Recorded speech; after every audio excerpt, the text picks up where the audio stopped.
All right, so I'm working on a client's wig, a wig order. It's going to be for this wig.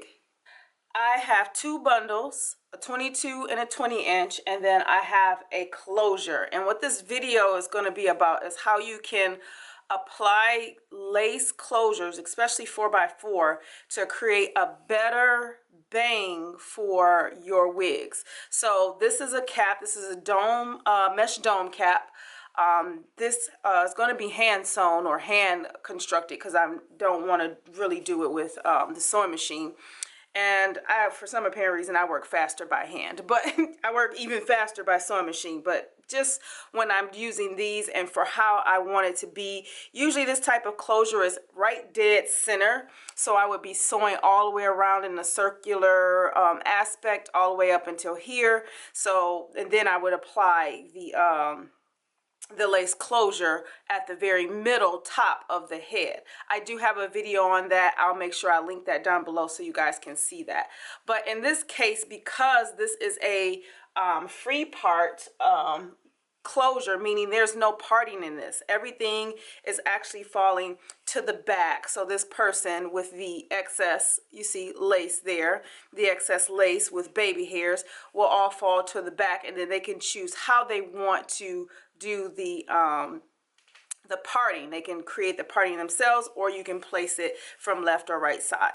In this case, I am going to place it dead center with the hair already falling towards the front to create the bang, and then I'm going to take some aspects of the back area of it and then kind of like mold it to cover all the way around. So this is just another idea that you can do in order to have a better wispy kind of bang thing. Instead of having the bangs so heavy on your client, this is a good amount of hair to give a better bang in the front. So I'm going to use the closure and actually attach it first towards the front, and then I'm going to sew the rest of the wefts down. So that's how I'm going to do it. So sew this down. I'm going to leave this lace here because it's no big deal. I don't have to cut it at all. And this is exactly how I'm going to apply this closure for a banged wig.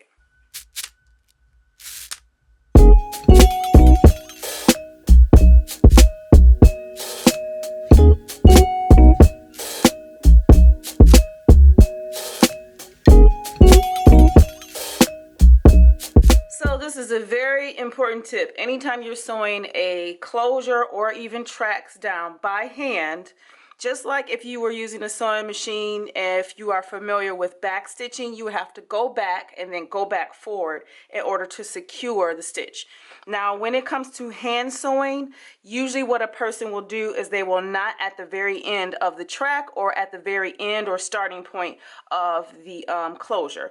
I would not suggest you do that. I would suggest once you get to the end, go back like I did. As you can see, my thread is a little bit further back, so I went backwards and then knot in that area. So I actually wrap the thread around a couple of times on the needle, and then I pull, and this will create a knot.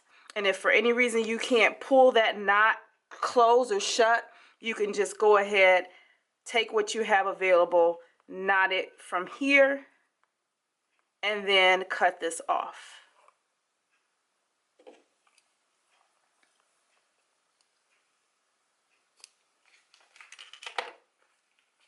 So it's better to knot things off a little bit further back than right at the edge. It makes your wig constructions a lot cleaner. All right, so to reiterate that, here's me doing that technique on a track hair. So the first thing that I do is I make sure I pin it in the location that I want it to go. So I have it pinned here. I also have it pinned in the center and to the other end right here, which is I'm going to show you from beginning to end exactly how I sew this down. So the starting point for this is I will take this pin out, place it up at the top, get it out of my way. And then I am going to take my needle inside of the cap. I'm going to put it through the track. It needs to go through the track because it's a little bit more stable. I'm going to open my thread up, and then I'm going to make sure I can put the needle between the two, between the loop of the thread, and then I'm going to go through the cap and the weft again, and then I'm going to make sure that's down really nice and secure. So that's my starting point. Now I'll just continue to sew. This is actually in the rest of the training videos of the technique that I use to sew, and this is a good way to do it if you want to sew pretty fast. If for any reason you get to a point where you don't have enough thread left, take it till you got a nice short amount to work with, and wherever that point is, you're just going to kind of squeeze the cap and the track and just go through the cap and the weft at the same time, maybe about 3 times. After that, cut at the needle, take this amount and just tie it once or knot it once, and then cut the excess. Now I have my needle prepped again, and I'm getting ready to start all over again, and since it's already knotted from the last amount of thread that I had, I can just continue going through the cap and around the track and put it through the loop of the knot of thread and just continue sewing from there. So I'm going through the cap but around the track, so I don't go through the track or the weft of the hair when I sew. I just go around it. That's another way that you could be able to sew a little bit faster too, because it's a little bit of work trying to get the needle through the weft of the hair as you're sewing, and that takes away from your timing to get it done. Alright, so here we are at the end of the weft, so I'm about to be at the end of it, and so I'm going to show you what I do when I get to the end. I still continue to go through the cap, but around the weft, all the way as close as I can to the end, and then I'll take the pin out. So as you can see here, it's loose, so you don't want that looseness. So what I do is I take my thread and I pull so I can bring my finger underneath the cap, and then I'm going to go through the cap and actually through the netting of the cap and through the weft, loop this thread around and tighten. Do that one more time in that area as best you can. Loop around and then tighten. And then letting that go, I'll continue the rest of the way back, maybe about 2 or 3 stitches. Same technique. And then again pulling and lifting, and then I'm going to knot in that area. So there's 2 ways to knot. If you have enough thread, you'll put this through and then take the thread and wrap around the needle. If you don't, you can just continue going in a nice looped circle through the cap and through the weft, and you should be done. This should be knotted and secure. Again, go ahead and cut at the needle, take the excess thread, and tie it down maybe 1 or 2 times, and you're done. At this point, I don't cut the weft. I only cut it after I have sewn it down, and then I can start all over again. So another tip, don't cut your wefts, just work with it until you get to the end, and then you can cut. That cuts down on time, and it also cuts down on shedding as well, because now you're cutting it at a point where you know it's secure. Alright, so here we are. It's completely installed. All of the wefts are completely installed. All of the tracks are in. Everything is done. So this is the front of the wig. This is the bang portion of the wig, including some parts of what we have on the sides will be included in that. But because this closure is all towards the front of the wig, that's not what I want to have happen. I actually want to use this as a center part, but to make it a little bit easier to style the bang so the bang is not so heavy. So what I'm going to do is I'm going to take some water, spray bottle, and I'm going to spray the closure itself with water. I'm going to try to saturate it. That's the idea in this particular area. And I'm going to use a brush to mold the center of this wig. So not only will you have a better bang, you'll also have the front of the wig, the top of the wig will look realistic. Like the top will look like actual scalp. So we're just going to use some water to mold this all around. Because really what I'm doing is just trying to take some aspects of the hair from the closure and cover the back in. And then kind of set the front so that it lays still nice and flat down. Cool. Dryer, just to dry it.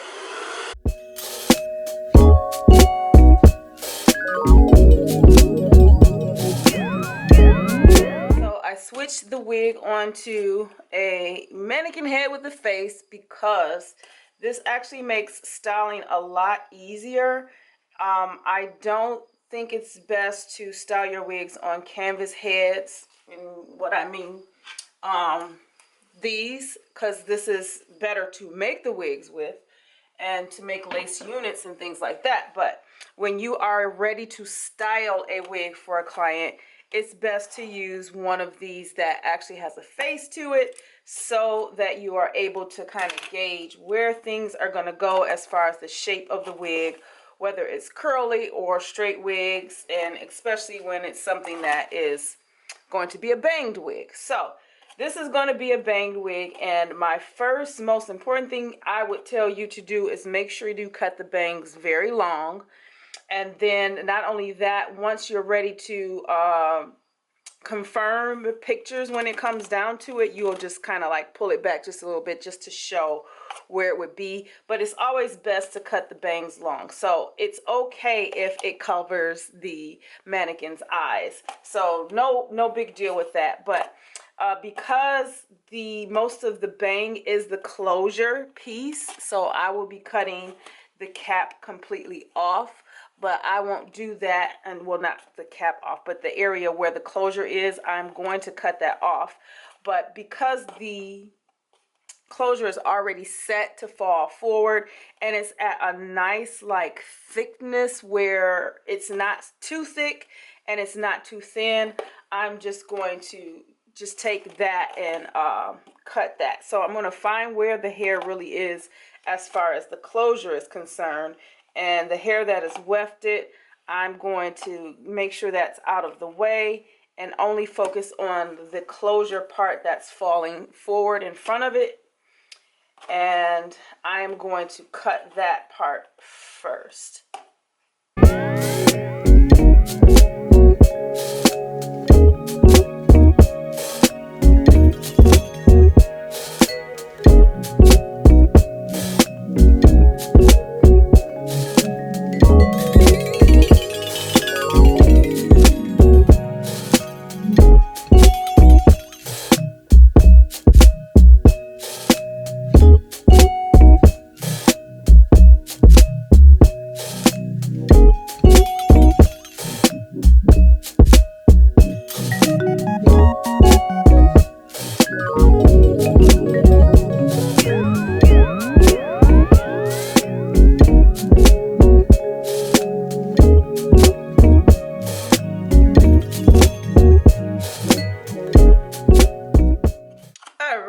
So it's all done.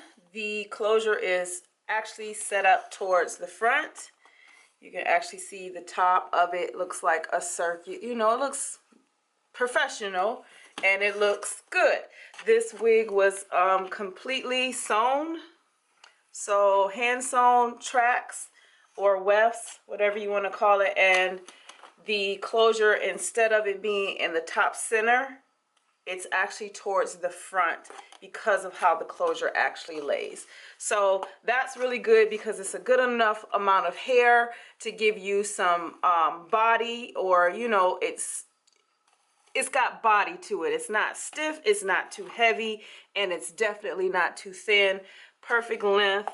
Have it to cover the eyes. It's as simple as your client pulling it forward or pulling it back to adjust the length and how it's going to look on their head. So that's how you really want to cut bangs. You do want to make sure that this is pulled forward, very forward, as much as you possibly can, and then allow them to adjust how long they want it based off you cutting it right at the eye level of your mannequin head. So yep, this is how I do most of my clients' wigs. If not, I usually do them by sewing machine, but this is a good way to use a closure for cost efficiency and for professionalism.